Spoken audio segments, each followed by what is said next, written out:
안녕하세요. 마음속에 무덤을 지은 60대 여자입니다. 말하지 못한 슬픔보다 더 가슴 아픈 슬픔은 없다. 라는 말이 있죠. 사람의 감정은 나누고 표현을 할수록 작아지는 건데 그 슬픔을 차마 말로도 표현하지 못하기 때문에 가슴에 응어리져 고이고 고여서 나 스스로를 좀먹어 가게 된다는 건가 봐요. 저는 오늘 제 가슴 속에 고인 고통과 슬픔, 그리고 상실을 말로 할 수 있는 슬픔으로 만들고자 사연을 보내게 됐어요. 부디 제 고인 감정들을 천천히 들어주시길 바랍니다. 제 마음속에는 무덤이 있다고 했는데 아마 제 남편의 무덤이 첫 번째가 될 것 같네요. 남편은 큰아들이 고등학교 때 원래 있던 심장질환 때문에 세상을 떠났어요.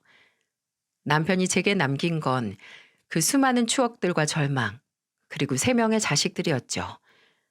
아마 아들들과 딸이 없었으면 저는 마음속에 남편을 묻기도 전에 제 스스로가 먼저 무덤으로 들어갔을지도 모릅니다. 자식들이 아버지의 죽음을 뒤로하고 무럭무럭 자라는 걸 보며 현실의 고비들을 버텼고, 자식들도 그런 제 마음을 알았는지 제가 원하는 길을 찾아서 가지를 뻗어갔네요. 중학교 때부터 학교에서 공부를 하는 것보단 방학에 봉사활동 나가는 시간을 더 좋아했던 큰아들은 고등학교 때부터 혼자 계획을 세우고 학교들을 알아보고 해서 천안에 있는 대학 사회복지과로 원서를 넣었습니다. 처음에 큰아들이 사회복지과를 희망한다고, 그게 목표라고 제게 말했을 때 솔직히 저는 말리고 싶었어요. 봉사라는 게 참 훌륭한 일이긴 해도 이게 업이 된다면 쉽게 할 수 있는 일이 아니라고 생각을 했거든요. 저는 그때 조심스럽게 아들에게 네가 그렇게 좋아하는 봉사활동이 이제 직업이 되면 네가 그 일을 싫어할 수도 있을 텐데 괜찮겠냐고 하니 큰아들이 그러더군요. 그렇게 따지면 세상에 직업으로 삼을 일이 얼마나 되겠어요. 엄마, 나는 학교 내내 다닌 봉사활동도 내신 점수 생각해서 한 적 한 번도 없어요. 그냥 내가 좋아하고 누군가는 또 해야 하는 일이니까 한 거지. 도움이 가장 필요한 사람들을 돕고 그 사람들을 위해 시스템 개선을 공부하는 게 내가 하고 싶은 일이고 또 내가 해야 하는 일이라서 하는 거지.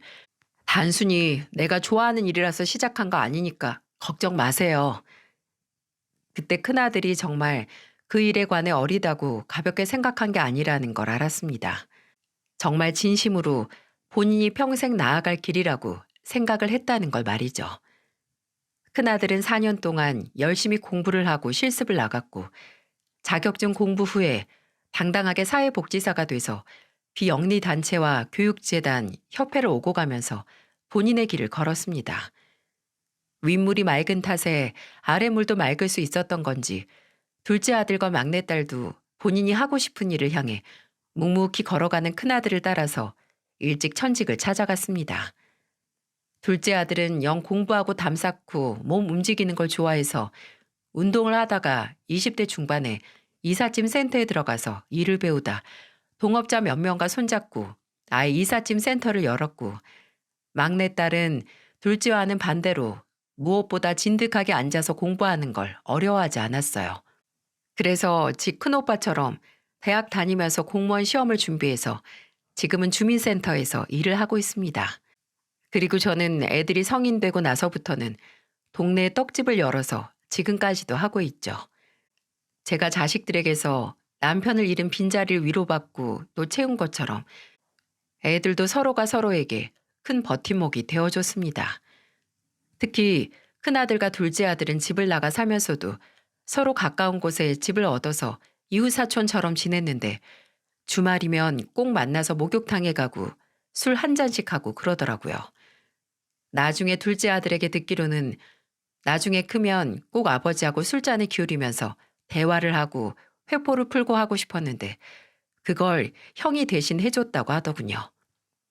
나이 차이가 3살로 그리 많이 나지도 않았는데 큰아들은 둘째 아들에게 친구 같은 형이기도 하면서 또 죽은 아버지 대신 정신적으로 의지할 사람이 되어주는 것 같았어요. 막내딸은 지 오빠들보다도 저하고 더 친구처럼 지냈고요. 그래서 그런 큰아들이 결혼한다고 했을 때 제일 섭섭해했던 게 둘째 아들이었을 거예요. 큰아들은 20대 후반, 어찌 보면 이른 나이에 결혼을 했는데 그럴 수밖에 없는 게 좋은 소식이 너무나 빨리 찾아왔거든요. 며느리 되레가 혼전 임신으로 결혼 준비를 하기도 전에 임신을 해서 결혼을 서두를 수밖에 없었습니다. 둘째 아들은 형이 결혼한다고 했을 때 애인을 사귀고 나서는 본인이랑 놀아주지도 않더니 이제 결혼해서 가정 꾸리면 정말 멀어지겠다며 서운함을 토로하더군요. 형수하고 연애도 아직 8개월밖에 안 했는데 결혼하고 나면 완전 신혼이겠네. 그리고 애 태어나면 애 키우느라 정신없고 동생은 완전 찬밥 신세 되겠구만. 만약 아들 태어나면 아들하고 목욕탕 갈 거지? 민수 너는 아직 태어나지도 않은 조카한테 질투하니? 엄마, 형이 연애한다고 날 얼마나 서운하게 했는 줄 알아요? 일하는 시간 외에는 아주 형수하고만 만났어요. 형수하고만. 그래, 그래. 미안하다, 미안해. 그리고 목욕탕은 너도 같이 가면 되지. 네 조카 데리고. 외로우면 너도 빨리 짝 만들면 되고. 네 형수한테 자리 좀 만들어 달라고 할까? 며느리는 그 당시 작은 중소기업을 다니고 있었습니다. 큰아들보다 2살 연하였죠. 처음 제 집으로 인사를 하러 온 날, 며느리는 아담한 체구에 날씬했는데 얼굴도 작고 오밀조밀한 인상이었어요. 성격은 밝고 작은 몸에 비해 목소리가 커서 제가 놀랐던 기억이 나네요. 어머님, 며느리 생기고 바로 손주도 생겨서 좋으시죠? 제가 힘내서 건강한 손주 안겨드릴 테니까 기대하세요. 어찌나 넉살이 좋던지 시부모님 앞에서 혼전 임신이면 좀 창피할 수도 있었을 텐데 며느리는 오히려 기쁨이 2배니까 본인을 더 예뻐해달라고 하더군요. 제가 집을 해준다고 했을 때도 며느리가 먼저 그럼 어머님 집에서 가까운 동네 직구해서 어머니 외롭지 않게 저희가 자주 찾아갈게요. 라고 하더군요. 실제로도 제 집에서 차로 5분 거리에 있는 아파트를 구해 신혼살림을 차렸고요. 하지만 그때는 며느리의 그런 부침성과 활발함이 싫지 않았어요. 에너지가 넘치는 그 모습이 보기 좋기만 했죠. 근데 그 모습이 기쁨 속에서 사라지고 말았습니다. 며느리는 바람대로 건강한 손자를 낳았지만 그만큼 희생을 했어야 했습니다. 손주를 낳고 얼마 지나지 않아 며느리가 산후 우울증을 앓게 된 거죠. 처음에는 알아차리지 못했습니다. 손자를 보러 가기 위해 갔을 때 며느리가 평소보다 힘이 없긴 했어도 아이 낳고 1달도 지나지 않았는데 어느 산모가 힘이 넘치겠어요? 근데 그 상태가 오래 가더군요. 조카를 보기 위해 오빠 집에 다녀온 딸은 며느리가 몸이 부은 것도 그렇고 뭔가 평소보다 말이 빨라지고 뭔가 좀 불안해 보인다고 혹시 산후 우울증이 아니냐고 하는 겁니다. 큰아들 말로도 집에서 의욕도 없고 우울해하기도 하고 폭식을 하기 시작해서 건강도 염려가 된다고 하더군요. 며느리가 원래 결혼 전에는 말라서 딱 봐도 몸무게가 40kg대로 보였는데 임신하고 나서 막바지에는 60kg대까지 살이 쪘었거든요. 그게 아이를 낳고 나서 오히려 몸이 부으니까 아무래도 걱정이 되죠. 큰아들은 먹고 싶은 걸 먹되 건강을 위해 규칙적이고 균형적인 식단을 만들어서 먹고 하고 싶은 운동이 있다면 하자고 했지만 며느리는 오히려 역정을 냈다고 해요. 내가 선호 보면서 식단 맞춰서 음식 해 먹고 운동까지 할 시간이 어딨어. 지금도 잠도 못 자고 애만 보는데. 큰아들은 본인이 며느리에게 아무래도 말실수를 한 것 같다고 그러더군요. 며느리의 말이 맞긴 했습니다. 집에서 애 하나 보면 밥 먹는 것도 건너뛸 정도로 정신이 하나 없는데 운동이고 식단이고 사치스러운 이야기죠. 하지만 마냥 그렇게 둘 수밖에 없던 게 며느리가 몸에 알러지도 올 정도로 스트레스가 심했거든요. 근데 며느리 친정에도 잠깐 손자를 맡길 수 없던 게 그 당시 사돈 어른은 버스 운전사였고 사부인은 건물 청소 일을 하다가 오십경과 허리 디스크로 고생을 하고 계셨거든요. 저도 처음에는 일주일에 1번 쉬고 6일 내내 떡집을 하다 보니 손자를 봐줄 생각은 못했는데 그 1번 쉬는 날 아들네 집에 갔다가 결심을 할 수밖에 없었네요. 옷에 애기 토자국이며 물자국, 분유가루가 군데군데 묻어있는 옷을 갈아입을 생각도 못하고 며칠이 지났는지 콜라인지 커피인지 모를 자국이 선명히 남은 컵에 그냥 물을 부어 마시는 며느리의 모습을 보고 내가 일을 쉬는 한이 있더라도 손자를 좀 봐줘야겠다고 말입니다. 당연히 며느리와 아들은 제게 고마워하고 또 미안해했죠. 며느리는 몇 달 만에 홀로 외출을 하더니 이제야 사람 사는 것 같다고 했습니다. 솔직히 처음에는 길어도 손자가 유치원에 들어가기 전까지만 돌봐줄 생각이었는데 어째 아예 손자를 보는 게 제 일이 되어 있더라고요. 제가 손자를 봐줘서 개인의 시간이 생기니까 일 욕심도 같이 난 건지 며느리는 시간제로 일을 하겠다고 했고 저는 그러라고 했습니다. 왜냐고요? 물론 떡집을 하면서 손자를 돌보는 게 힘들긴 했지만 애가 컸다고 해서 손자와 떡집에서 함께하던 시간을 포기하고 싶지 않았거든요. 또 손자는 밥값도 톡톡히 했습니다. 걸음마를 시작하고 말을 시작하면서부터는 손자는 떡집에서 지가 할 일을 찾아 하기 시작했네요. 지가 들어가서 목욕을 해도 되는 대야를 끌고 와서 할머니 이거 하면서 저를 졸졸 쫓아다니고 손님이 오면 막 지은 떡이 포장된 매대에 가서 서 있었죠. 이거랑 이거 맛있어요. 우리 할머니 호박 인절미 최고로 맛있어요. 어린 게 장사에 재주가 있는 건지 떡 구경하던 손님들한테 가서 지가 먹어보고 맛있는 떡 고사리 같은 손으로 콕콕 찌르면 손님들이 홀린 듯이 구매를 하곤 했습니다. 근처 이웃가게 아줌마들이 와서 호객행위하는 손자를 보고 저게 벌써부터 밥값하네 하고 영수 엄마 손주 덕분에 떡 남을 걱정 안 해도 되겠수 라고 하며 웃고 갔었죠. 어린 손자와 함께 갓 나온 따끈따끈한 떡을 보고 웃고 또 점심이 되면 근처에서 손자가 좋아하는 꽈배기나 떡볶이 사다가 같이 먹는 일상이 지금도 제게는 최고로 행복한 순간들 중 하나였습니다. 예전에 저도 자식들 키우면서 애들이 이 나이에서 멈췄으면 조금만 더 이 순간이 오래 갔으면 하는 감정을 느꼈는데 손자를 보면서 그 감정을 다시금 겪을 수 있었죠. 그렇게 애틋하기만 했는데 이렇게 계속 손자를 돌보는 게 맞나 싶은 순간이 오긴 했습니다. 며느리가 점점 손자를 제게 맡기는 걸 당연하게 여기더군요. 아들이나 며느리가 쉬는 주말엔 당연히 손자를 제게 맡기지도 않고 저도 좀 쉬어야 하는데 며느리는 평일에 본인도 일을 했으니 주말에도 쉬고 싶다며 제게 손자를 맡기고 가더군요. 몇 번 아침 일찍 예고도 없이 며느리가 손자를 데리고 제게 와서 맡기고 가고 몇 시간 뒤에 그걸 난 아들이 다시 제게 와서 손자를 데리고 간 적도 있었습니다. 근데 막상 할머니한테 온 손자는 집에 가고 싶지 않아 해서 아들과 손자 둘이서 제 떡집에서 시간을 보내곤 했죠. 그리고 가장 제가 어이없고 힘들었던 건 며느리가 손자에게 일어나는 뭔가 안 좋은 일을 제 탓으로 다 돌렸다는 거예요. 하루는 며느리가 그러더군요. 어머님, 선호 유치원에서 선호가 다른 애들에 비해서 어휘력이 좀 약하대요. 문장이 아니라 단어로 말하는 버릇이 있다고. 어머님 혹시 평소에 선호랑 대화 잘 안 하세요? 일하시는데 시끄럽다고 애 조용히 시키시는 건 아니죠? 억울하고 어처구니가 없더라고요.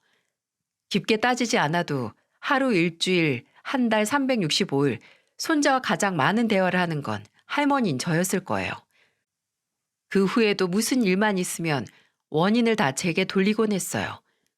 뭐 손자가 살이 쪘는데 떡집에서 남은 떡을 먹어서 그런 것 같다고 해서 제가 그럼 나한테 보낼 때 네가 알아서 도시락을 싸서 들려보내라고 했었고 애가 손님들한테 무슨 떡이 맛있다 하는 게 뭐 어린애를 장사치 마냥 부린다고 불만을 늘어놓더라고요. 그럼 저는 예, 그게 다 네가 그렇게 원하던 애 어휘력 연습하는 거나 다름없어. 손님들하고 얼마나 대화를 잘하는데 라고 말했었죠. 그러다가 손자가 초등학교에 들어가고 얼마 지나지 않아 일어났던 일입니다. 그날도 손주는 학교를 마치고 제가 있는 떡집에 와 있었죠. 점심때까지 떡을 다 볶고 포장하고 나서 바닥 물 청소를 했는데 늘 그랬듯 떡집을 지그진 마냥 돌아다니던 손자가 그만 물기가 남아있던 바닥 물기에 미끄러지고 만 겁니다. 분유 먹던 시절부터 있었어도 단 한 번도 제 떡집에 있다가 다친 적이 없는데 타일 바닥에 손자가 턱을 찢고 피를 흘렸을 때 저는 정신이 나가는 줄 알았어요. 다행히 어디 뼈가 골절이 되거나 꼬맬 정도의 큰 상처는 아니었지만 손주 턱에서 피가 터졌을 때는 제정신이 아니었습니다. 다친 손자는 금방 울음을 멈추고 오히려 제게 자기가 조심하지 않아서 죄송하다는 말을 했지만 저는 손자의 사과를 듣고 제가 더 미안해서 가슴이 아팠습니다. 아들에게 연락을 해서 손자가 다쳤다는 소식을 전하자 아들은 처음에는 놀라다가 상처가 심하지 않다는 얘기를 듣고 애가 괜찮으면 다행이라고 하며 그런 상처는 학교 체육 시간에 뛰놀면서도 생긴다 하면서 저를 달래더라고요. 그렇게 손자를 집에 보내고 나서도 놀란 가슴이 다음날 새벽까지도 진정이 안 됐는데 아침 일찍 떡집 문을 열기도 전에 며느리가 저를 찾아온 거예요. 설마 했습니다. 근데 저를 찾아온 얼굴 표정을 보아하니 아, 저건 손자 턱에 난 상처를 보고 따지러 왔구나 했습니다. 아니나 다를까 가게 문 열기 전 제가 가게 안에 있다가 문을 두들기는 며느리를 보고 문을 열어주자마자 며느리는 이렇게 말했어요. 어머님, 제가 선우 얼굴에 상처 내자고 어머님한테 제 귀한 아들 맡긴 줄 아세요? 그래, 선우 다친 거 전적으로 내 책임이긴 하다. 그래도 너 애초에 애를 왜 바닥에 물이 흥건한 곳에서 뛰어다니게 하시냐고요. 어머니 그렇게 바쁘신 것도 아니잖아요. 여기 앉아서 떡 팔고 중간중간 그냥 애만 보시면 되는데 그게 그렇게 어려우셨어요? 이래서 할머니 할아버지들한테 애들 맡기면 안 된다고 하는데 예, 그렇게 자신 있으면 네가 알아서 봐라. 왜 젖대기도 전부터 나한테 맡기더니 이제 와서 그딴 소리를 하니? 나 지금까지 선우 단 한 번도 몸에 상처 있게 내버려 둔 적 없어. 처음으로 내가 잠깐 한눈판 사이에 애가 뭘 몰라서 뛰다가 다친 거야. 그리고 그건 내가 선우한테 미안해할 일이지 네 앞에서 죄인 될 일은 아니다.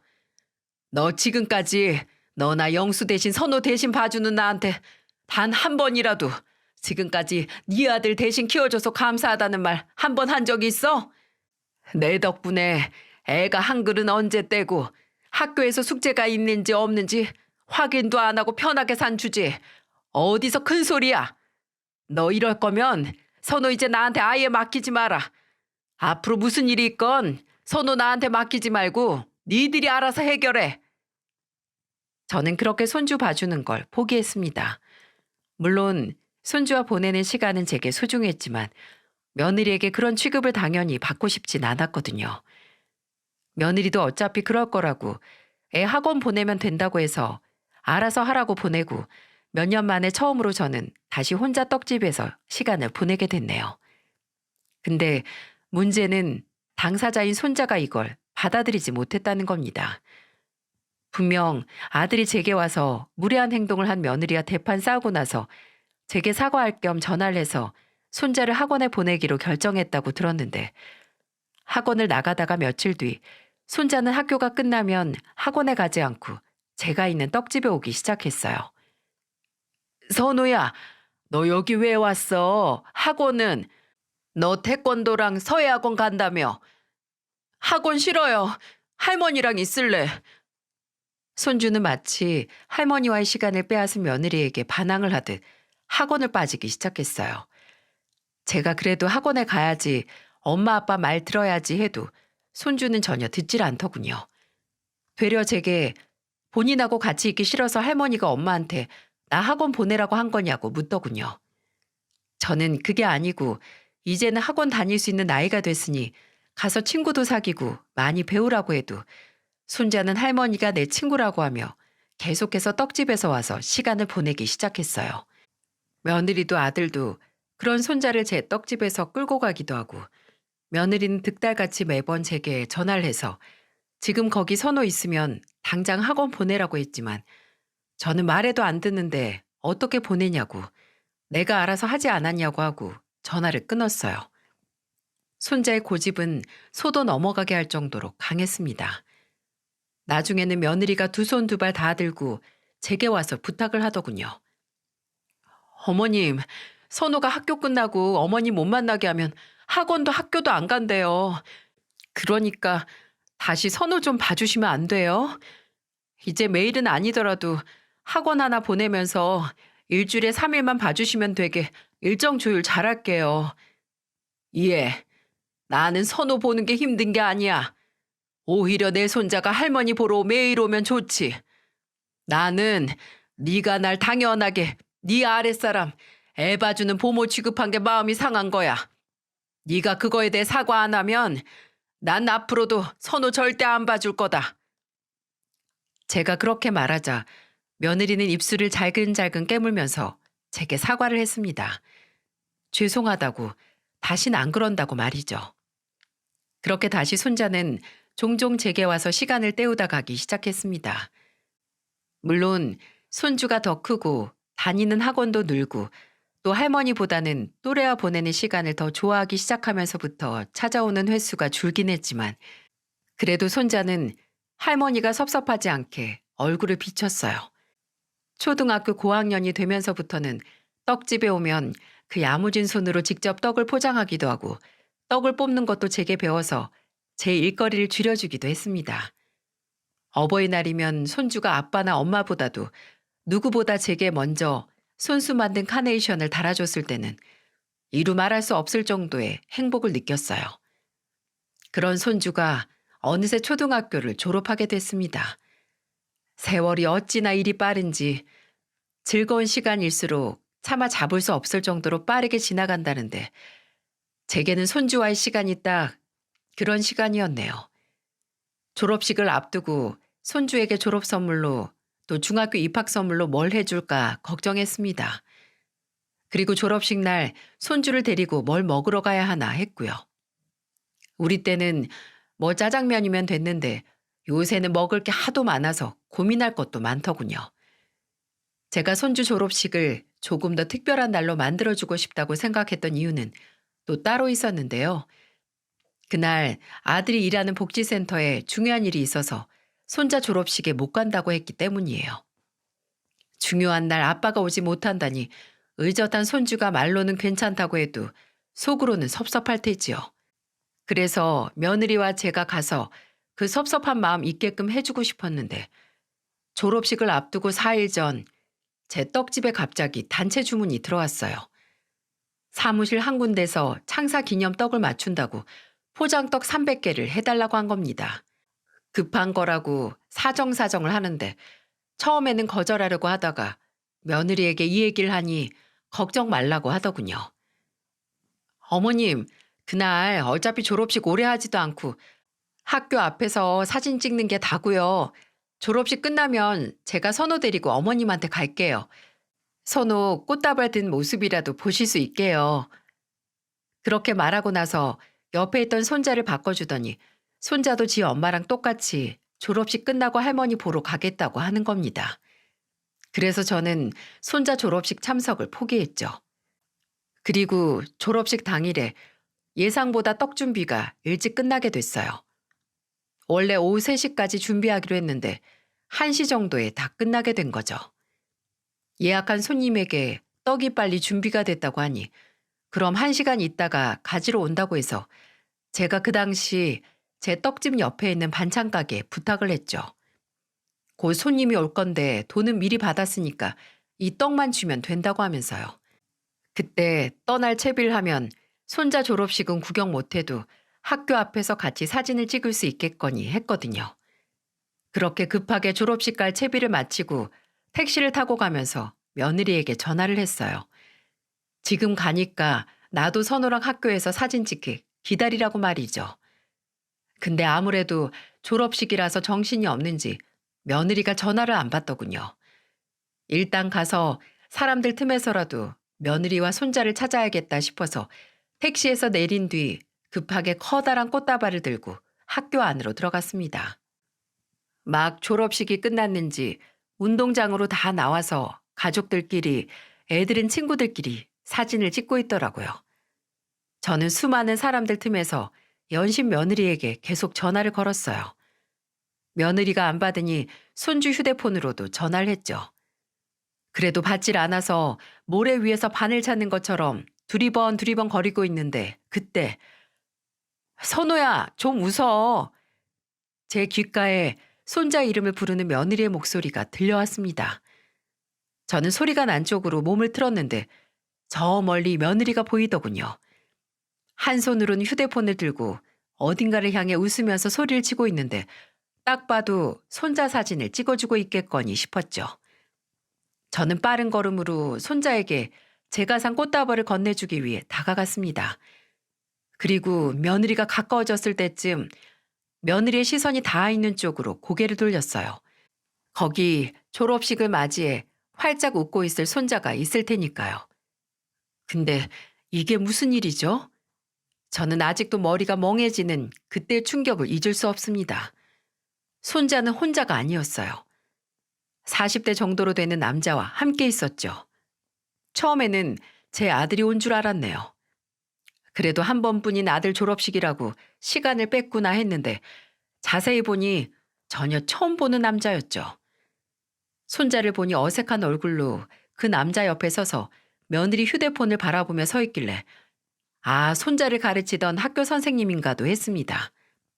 근데 아직 저를 보지 못한 며느리가 연신 사진을 찍으며 손자에게 외친 그 몇 마디들로 제 기분은 손자의 졸업식으로 인해 하늘을 날다가 순식간에 지하 밑바닥으로 처박히는 것 같았네요. 선호야, 아빠 옆으로 더 붙어야지. 당신도 선호 어깨에 팔 둘러봐. 어, 그래, 옳지. 선우 더 웃고 V 해, V. 꽃다발 가운데로. 아우, 아이 예쁘다. 한 장 더.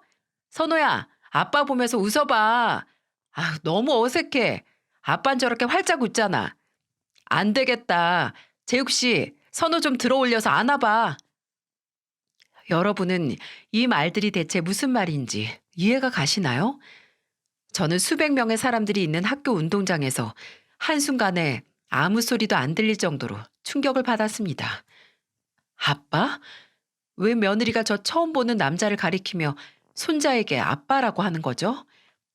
잘못 들었을 거라고 생각을 해도 며느리는 연신 그 남자에게 아빠라는 말을 했고 부정하려고 해도 자꾸 설마 하는 생각과 함께 최악의 결과를 상상하게 만들었습니다. 저는 세상 행복한 웃음을 짓고 있는 며느리와 처음 보는 남자, 그리고 남자 옆에서 활짝 웃지 못하는 손자를 바라봤어요. 그리고 더 이상 운동장을 가로질러서 제게 들리는 며느리 웃음소리를 참을 수가 없었어요. 한 손에 손자에게 줄 꽃다발을 들고 성큼성큼 걸어 며느리 곁으로 다가갔어요. 그리고 며느리 어깨를 잡아 돌렸습니다. 한 장 더 찍을, 아우, 갑자기 누구, 어머니! 너 지금 뭐라고 한 거야? 왜 저 남자 보고 선호 아빠라고 하는 건데? 네? 어머니, 그게 아니고. 아니긴 뭐가 아니야. 너 바른 대로 말해. 내가 분명히 네가 선호한테 아빠 보고 웃으라고, 아빠 옆에 붙으라고 하는 말 들었어. 저게 선호 아빠라고? 네 눈에는 저 사람이 영수로 보이니? 내 아들로 보여. 제 고함 소리는 그 시끄러운 운동장 속에서 퍼져나갔습니다. 며느리는 제게 어깨를 붙들린 채 주변 눈치를 보며 아무 말도 못하고 있었고 놀란 표정의 그 남자도 또 그 남자 곁에 있던 손자도 불안한 눈으로 저를 보고 있더군요. 며느리가 고집스럽게 사실을 고하지 않자 저는 그 남자에게 손가락질을 하며 소리를 질렀습니다. 어디 그쪽에 한번 말해봐요. 거기 옆에 있는 내 손자 선호, 당신 아들이라고 말할 수 있어요? 분명 걔는 내 아들의 아들인데 장장 13년 동안 내가 내 손자를 알고 있었는데 당신 아들이라고? 그럼 지금까지 계속 숨어 있다가 애 키운 아빠가 졸업식 못 온다는 거 인연한테서 듣고 쫄래쫄래 사진 찍으러 나타난 거야 뭐야? 얼른 말해보라고. 어머니, 그만 좀 하세요. 사람들이 다 보잖아요. 너는 사람들 눈치를 그렇게 보는 애가 저 남자를 데리고 선호 졸업식에 와? 여보세요. 그쪽이 말해보라고. 이게 대체 무슨 일인지 뚫린 입이면 당당하게 애 졸업식에 온 것처럼 당당하게 말해보라고.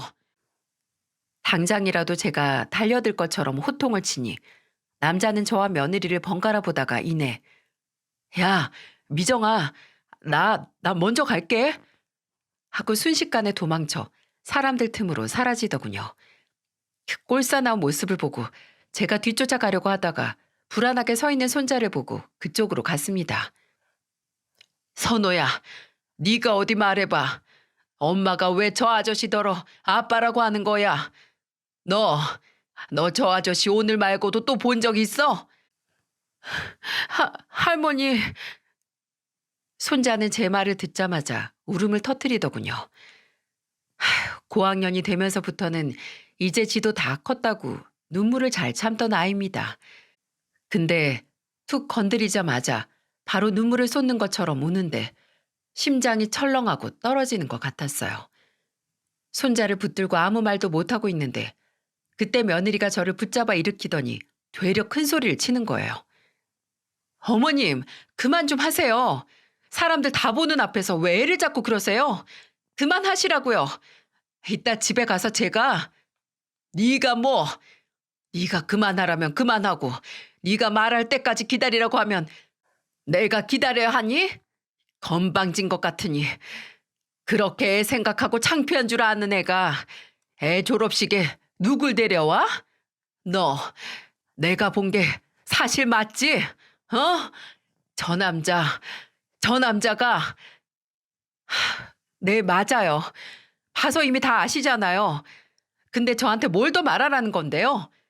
저 사람이 선우 친아빠 맞아요. 그걸 꼭 지금 이 상황에서 제 입으로 들으셔야 속이 시원하세요? 너 정말 네가 뭘 잘했다고 나한테 큰 소리야. 지금까지 지 자식도 아니네 평생 영수한테 네 아들 맞다고 속이고 나도 속인 것이 뭐가 잘나고 잘했다고 이렇게 당당한 건데. 영수 씨하고 같이 키웠으니까 영수 씨 아들도 맞죠. 어차피 저랑 결혼할 사람이었으니 제가 누구 아이를 낳든 어머님 아들이 키우게 돼 있었어요. 아마 제가 영수 씨한테 사실대로 말했어도 영수 씨는 괜찮다고 본인이 키운다고 했을걸요? 어머님이 어머님 아들 성격 누구보다 잘 아시잖아요. 그러니까 괜히 이렇게 억울한 척. 어머니, 미치셨어요? 제가 안 미칠 수가 있나요? 내 눈앞에서 본인이 불륜을 저지른 남자를 내 손자의 아빠라고 당당하게 밝혔는데 제가 눈이 안 돌아갈 수가 없죠. 저는 참지 못해 들고 있던 꽃으로 사정없이 며느리의 머리통을 후려쳤습니다. 치고 치고 또 쳤어요. 꽃으로도 사람 때리지 말라는 말이 있는데 저는 그 꽃잎이 다 떨어지고 너덜너덜해질 때까지 며느리를 매질했습니다. 나중에는 도망가면서 경찰 좀 불러주세요, 경찰! 하길래 머리채를 붙들고 후드려 팼어요. 근데 그렇게 정신없이 며느리를 잡고 있는데 누가 정말 며느리의 비명을 듣고 신고를 했는지 경찰이 왔더군요. 손자의 졸업식 날 저는 너덜너덜한 꽃다발을 들고 경찰서로 연행돼야 했습니다. 가서 조사를 받고 신문 조서를 작성해야 했습니다. 며느리는 손자와 함께 경찰서에 오래 있기 싫다고 간단한 질문만 받고 저보다 먼저 경찰서를 떠났는데 지 엄마 손에 붙들려 나가면서도 손자는 계속 저를 보고 있더군요. 그날 경찰서에 사람이 많아서 조사를 다 받고 다행히 훈방 조치돼서 나왔을 때 해가 저물고 있더군요. 저는 경찰서에서 나오자마자 일단 며느리에게 전화를 걸었습니다. 안 받더군요. 뭐 예상했습니다. 손자에게 전화했을 때는 아예 꺼져 있었고요. 그리고 나서 큰아들에게 했을 때도 받지 않아서 걱정이 되기 시작했네요. 그래서 바로 제 집으로 가지 않고 아들네 집으로 갔습니다. 혹시 큰아들과 며느리가 싸우고 있지 않을까 했는데 집안은 조용하고 어두웠어요. 거실도 주방도 어둡고 손자 방도 껌껌하게 아무도 없는 것 같았습니다. 안방에서 미세한 빗줄기만 나오고 있더라고요.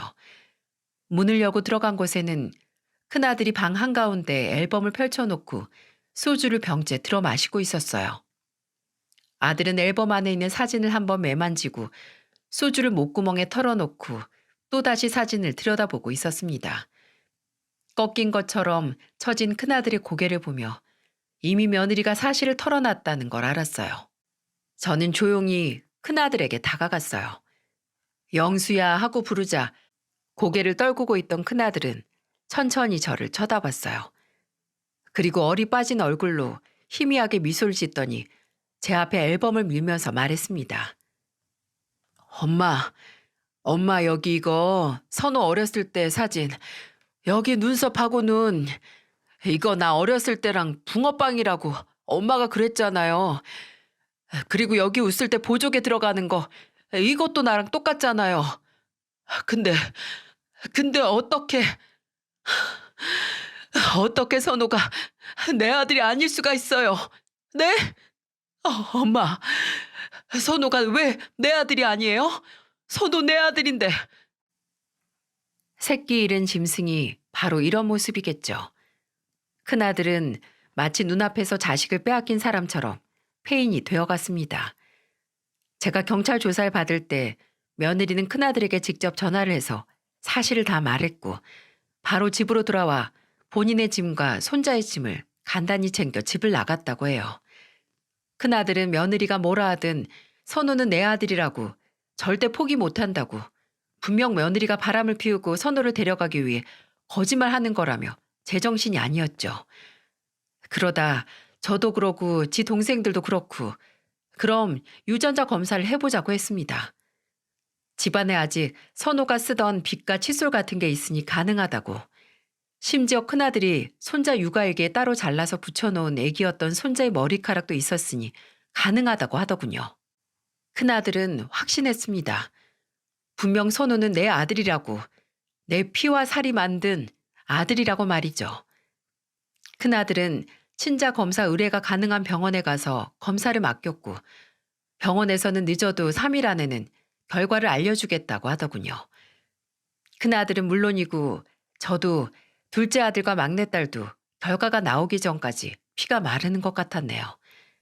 그리고 결과가 나오는 날 저는 그날을 평생 가슴 아래 품고 살아야겠죠. 그날은 큰아들과 연락이 안 되더군요. 저뿐만 아니라 동생들도 큰아들과 연락이 안 된다고 했어요. 제가 아침에 떡집을 열고 나서 점심이 지나서도 전화를 안 받길래 직장으로 전화를 했는데 그날 출근을 안 했다고 하는 겁니다. 저는 옆집에 부탁을 해서 떡집을 맡기고 나와 큰아들네 집으로 향했어요.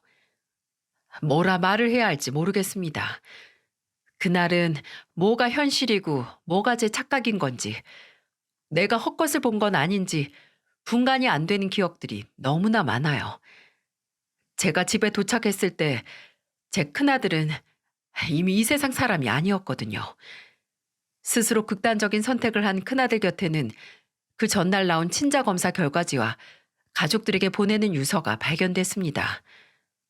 친자 검사에는 손자가 아들의 친자가 아니라는 결과가 나와 있었고 유서에는 삶의 목적을 잃어서 더 이상 살 수 없다고 가족에게 미안하다는 내용이 적혀 있었습니다. 아버지 없이 자라서 자신은 누구보다 아들인 선우에게 완벽한 아버지가 되어주고 싶었다고. 근데 그 약속을 이루지 못하게 됐다고 하더군요. 본인의 동생들에게는 끝내 아버지를 따라가는 못난 자신을 용서 말라고, 어머니를 니들에게 맡기고 가서 미안하다고, 그리고 고마웠다는 내용이 있었고 제게는 그저 죄송하다는 말만 적혀 있었어요. 죄송하다고. 어머니에게 남의 자식을 키우게 해서 죄송하다고. 하지만 자신은 단 한 번도 선호가 내 자식이 아니라고 생각한 적 없고 오히려 내 친아들이 아닌 걸 확인했음에도 선호를 포기할 수 없어서 이런 선택을 할 수밖에 없었다는 구절이 있었죠. 기가 막힐 노릇은 제 아들이 한 줌의 제가 되는 날에도 며느리는 손자를 데리고 장례식을 찾아오지 않았습니다. 분명 와도 환영받지 못했을 테지만 그래도 장장 13년입니다. 같은 집에 살면서 그래도 한때는 그 둘의 자식이라고 믿으며 자식을 키우고 산 세월이 말입니다. 어찌 사람이 이리 잔인하고 악독할 수가 있나요? 큰아들을 마지막까지 눈물로 떠나보내고 납골당에 안치를 시키고 나서도 제 가족은 저희를 덮친 커다란 절망과 충격에 제대로 된 삶을 살 수 없었습니다. 둘째와 막내는 당장이라도 큰아들에 대한 복수를 해야 한다고 했어요. 제가 손자의 졸업식에서 그 논란의 와중에도 손자와 같이 있던 그 남자, 아이의 친부란 인간의 사진을 찍었는데 둘째 아들은 그 사진으로 그 남자의 신상 정보를 알아내서 사회에서 얼굴도 못 들게 요절을 내야 하고 며느리, 아니 한때 제 며느리라고 속았던 그 여자도 똑같이 만들어줘야 한다고 했어요. 적어도 본인 형이 느낀 고통의 반절이라도 느끼게 만들어줘야 한다고요. 따지고 보면 형이랑 결혼할 때부터 그 자식이랑 만나고 있었던 거 아니야? 그 자식 애 배고 우리 형 애라고 속여서 지금까지 키운 거 아니냐고. 아예 처음부터 작정한 거야. 그 자식이랑 중간에 헤어졌든 뭐든 해서 애 혼자 키우기 싫으니까 착하고 불쌍한 우리 형 속여서 가정 꾸린 거라고. 쓰레기 같은 인간들. 내가 이거 가만히 안 둬. 평생 우리 형한테 저지른 죄 후회하게 만들 거야. 하지만 저도 막내딸도 걱정을 했습니다. 그 남자야 어떻게 되든 상관이 없지만 며느리는 당장 손자를 데리고 있고 미우나 고우나 손자에게는 하나 있는 엄마인데 행여 며느리에게 복수를 했다. 그 피해를 손자가 보면 어쩌나 싶었어요. 환장할 노릇이었습니다. 솔직한 말로다가 정말 제 손으로 숨도 못 쉬게 만들어주고 싶은 심정이었어요. 사돈 어른과 사부인을 찾아가 이 사실을 알렸지만 본인들도 몰랐다고. 집에 오면 당장 나가라고 쫓아내고 싶지만 그 후로 본인들에게 찾아오지 않고 그 친부라는 남자와 지내는 것 같다고 하더군요. 둘째 아들은 제게서 그 말을 듣고 그럼 그 친부라는 인간을 잡는 수밖에 없다고 했습니다. 끝내 그 친부라는 인간을 찾아간 걸 후회하게 만들겠다며 이를 갈았어요. 둘째 아들은 심부름센터에 의뢰를 했습니다. 제가 찍은 사진 한 장으로 서울에서 김서방을 찾기 시작한 거예요. 근데 정말 다행히 며느리 예전 직장에서 같이 일했던 사람 한 명이 그 친부를 알고 있던 겁니다. 그 사람은 그 친부라는 인간을 며느리 헤어진 옛 연인이라고 기억하고 있더군요. 끝내 심부름센터에서는 친부라는 작자가 몇 달 전 이혼을 했고 수도권에서 큰 학원을 운영하고 있다는 걸 알아냈어요. 그 학원은 건물에서 통째로 3층을 빌려서 초등학교, 고학생을 대상으로 선행학습과 중학생을 영어, 수학 가르치고 있었고요. 저도 막내딸도 그 건물에 확 불이라도 지를 심정으로 가서 시위를 하려고 했지만 둘째 아들은 괜히 그런 일 해봤자 어머니는 험한 꼴만 보고 동생은 또 공무원이라고 행여 잘못되면 직업을 잃는다고 가만히 있으라고 하더군요. 그리고 본인이 가지고 있던 이삿짐 트럭 중 하나를 개조하기 시작했습니다. 왜 선거철만 되면 대형 스크린을 달고 다니는 트럭 아시죠? 그렇게 트럭 뒤에 스크린을 달고 스피커를 달았어요. 그리고 막내딸의 도움을 받아 그 대형 스크린에 사진과 시위 문구를 입력했죠. 스크린에 모자이크한 학원 원장이라는 친부의 사진을 걸고 수십 년에 걸친 그 인간의 악행을 폭로하는 문구를 새빨간 글씨로 큼직하게 띄웠습니다. 14년 전 유부남 신분으로 불륜을 저지르고 불륜으로 태어난 자식도 모른 척한 땡땡학원 원장 정재욱 이라는 문장이 스크린에 크게 나왔어요. 그리고 스피커에서는 둘째 아들의 목소리로 이런 말들이 나왔죠. 14년 전 결혼을 한 유부남의 신분으로 서모 씨와 불륜을 저지른 땡땡학원 정재욱 원장. 그 후 서모 씨가 본인의 아이를 임신한 채 어느 불쌍한 남자를 속여 결혼했을 때도 모른 척하더니 아이가 중학교에 들어갈 나이가 되자 다시 나타나 아버지 행세를 하기 시작했습니다. 그리고 그 불쌍한 남자는 제 형으로 얼마 전 13년을 소중하게 키운 아들이 본인의 친자식이 아님을 알고 스스로 목숨을 끊어 세상을 떠났습니다. 평생 남들에게 봉사를 하며 성실하게 살아온 저희 형을 한순간에 말라버린 이슬로 만들어버린 극악무도하고 반인륜적인 죄를 저지른 인간이 우리 아이들을 교육하게 내버려 둘 수 없습니다. 부디 억울한 저희 형의 목숨을 앗아간 저 인간이 본인이 저지른 죄를 모른 척하고 살 수 없게 도와주십시오. 둘째 아들은 하루 종일 그 인간의 학원이 있는 곳을 돌면서 시위를 했습니다. 물론 바로 신고가 들어와서 철수를 하고 차를 빼야 했지만 몇 시간 정도 다른 곳에 죽치고 있다가 다시 가서 시위를 했어요. 주정차 위반과 출동한 경찰의 수많은 경고가 있었어도 둘째 아들은 억울한 형의 죽음을 조금이라도 사람들에게 알리고 또 아무렇지 않게 살 인간이 죗값을 받을 수 있도록 포기하지 않았어요. 처음에는 그 학원 선생이란 사람들이 나와서 학원 건물 앞에 차를 대고 있던 둘째 아들을 말렸지만 하루가 지나서 원장이 나왔다고 해요. 둘째 아들은 그 원장이 나와서 으름장을 놓으며 당장 차 빼라고 고소한다고 난리를 부리는 걸 전부 휴대폰으로 녹화했는데 아주 가관이었습니다. 야, 너 당장 안 꺼져? 지금 뭐 하는 거야? 너 내가 경찰에 고소하고 정신적 손해배상도 다 청구할 거니까 알아서 해. 그래, 해라 해. 내가 내 전 재산 변호사 비용으로 쓰고 벌금 내고 너한테 손해배상으로 주는 한이 있더라도 네 남은 인생 지옥으로 만들어줄 거다. 우리 불쌍한 형 박영수, 네가 서미정이랑 온갖 야비하고 더러운 짓 하면서 죽인 우리 형 박영수 억울함 풀 수 있으면 그깟 돈 몇 푼이 대수겠어? 야, 우리 오래 보자. 나는 너 고발하고 너는 나 고소해서 우리 오래오래 보자고. 둘째 아들은 며칠 동안 시위를 하고 또 그만큼 경찰서에 가야 했어요. 벌금을 물었고 실제로 그 원장에게 명예훼손으로 고소를 당했습니다. 근데 그것도 얼마 가지 않았어요. 둘째 아들은 합의도 안 하고 법원 판결을 받아 벌금을 내겠다고 했고 그 후로도 트럭을 끌고 가서 시위를 계속했죠. 어느새 스크린 도어에 떠있던 시위 문구도 우리 형 죽이더니 이제 나 죽이려고 명예훼손 고발이냐?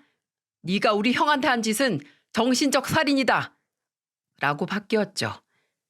신고를 하고 고소를 해도 둘째 아들이 멈추지 않자 나중에는 그 원장이란 놈이 변호사를 통해서 둘째 아들에게 연락을 해왔습니다.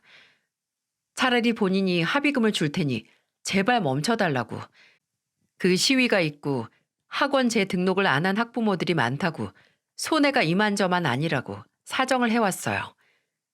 원장이 둘째 아들에게 해온 전화 통화 내용 녹음본을 들어보니 처음에는 쌍욕을 날리면서 고소하네 뭐네 하던 게 어느 순간 선생님 죄송합니다. 형을 잃은 슬픔을 제가 어떻게 헤아리겠습니까? 하지만 산 사람은 살아야죠. 라고 하면서 온갖 비굴한 모습을 보이고 변명을 하면서 시위를 제발 멈춰달라고 애걸복걸했죠. 시위는 몇 주, 몇 달간 이어졌고 막내딸에게 들어보니 그 학원이 있는 지역 인터넷 사이트에서도 모르는 사람이 없게 유명해졌더라고요. 그리고 그 건물의 다른 세입자들이 둘째 아들에게 불만을 토로하기 시작했을 때 시위를 그만하게 됐고요. 하지만 더 이상 할 필요도 없었습니다. 그 후로 얼마 지나지 않아서 그 학원은 건물에서 사라졌거든요.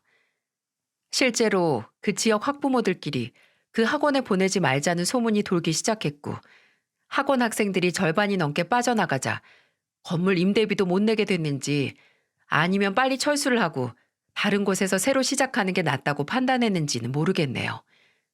솔직히 전국 방방곡곡을 떠돌면서 그 원장을 쫓아다니면서 하는 일 족족 회방을 놓고 싶었지만 불륜남 꼬리표를 단 것만으로도 조금 죽은 제 아들의 억울함이 풀리길 바라야죠. 그리고 그 원장은 제 전 며느리하고도 갈라섰다고 하네요. 이걸 어떻게 아냐고요? 얼마 전 3월 초에 손자에게서 연락이 왔거든요. 손자는 제게 공중전화로 전화를 했는데 정말 오랜만에 손자 목소리를 듣고 목이 메어 말도 제대로 안 나왔습니다. 선우야, 이거 어디서 거는 거야? 아니, 네 휴대폰은 어쩌고? 엄마가 휴대폰 압수했어요. 저번에 할머니한테 간다고 하니까 안 된다고 하면서요. 손주는 제게 친아빠란 사람이 본인이 중학교에 입학하기 전에 엄마 헤어졌다고 했습니다. 학원을 다른 곳으로 옮기면서 아무래도 너하고 같이 살면 계속 안 좋은 소리가 나와서 학원 평판에 안 좋을 것 같다고 하면서 전 며느리를 떠났다고 하네요. 그 후로 전 며느리는 지방으로 이사를 갔고 손자도 함께 가야 했다고 말입니다. 할머니, 이거 지금 다니는 학교 앞에 있는 공중전화에서 거는 거니까 이 번호 꼭 외우고 계세요. 제가 매일 이걸로 할머니한테 전화할게요. 그래, 선우야. 할머니가 이거 번호 꼭 기억할게. 우리 선우 공부 잘하고 잘 먹고 건강하게 있어야 해. 알았지? 네. 할머니도 약 챙겨 드시는 거 잊지 마시고 건강하게 계세요. 제가 꼭 다시 갈게요. 그리고 나중에 아빠한테도 같이 가요. 할머니. 친아버지가 아니라고 해도 세상을 떠났어도 손자에게 아빠는 제 아들뿐이었습니다.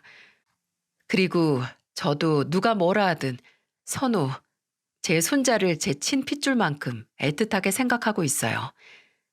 제 이야기를 들으신 분들 중 몇몇은 어차피 친손주가 아닌 걸 알았고 또 그렇게 증오하는 인간들의 자식이라는 걸 알고 어떻게 그럴 수 있냐고 놀라실지도 모르겠습니다. 하지만 막 태어나 아직 말도 못했을 때 그 똘망똘망한 눈을 보고 제 손으로 직접 키운 아이를 어찌 이제 와서 제 손자가 아니라고 할 수 있겠어요? 그 어린 게 아직 제가 지 할미라고 잊지도 않고 지 엄마 몰래 연락을 해오고 있는데, 그리고 무엇보다 떠난 제 아들은 제가 선호를 제 친손자처럼 생각하길 바랄 겁니다. 지 목숨을 내놓으면서도 포기하지 못했던 그런 존재였기에 말이죠. 저는 지금도 제 손자 선호와 매일 전화로 연락을 하고 있습니다. 다행히 손자는 지 엄마와 함께 별탈 없이 사는 걸로 보여요. 전 며느리도 거기서 작은 사무실의 사무원으로 취직을 한 것 같더라고요.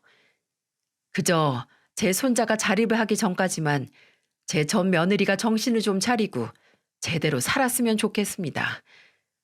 제 아들이 이제는 평안을 찾아 쉬고 있는 곳에 손자의 손을 잡고 함께 가는 날을 그리며 사연을 이만 마치도록 하겠습니다. 이야기를 들어주신 여러분께 감사드립니다. 부디 여러분께서는 제 가족이 겪은 슬픔을 겪는 순간이 결코 오지 않길 바랍니다.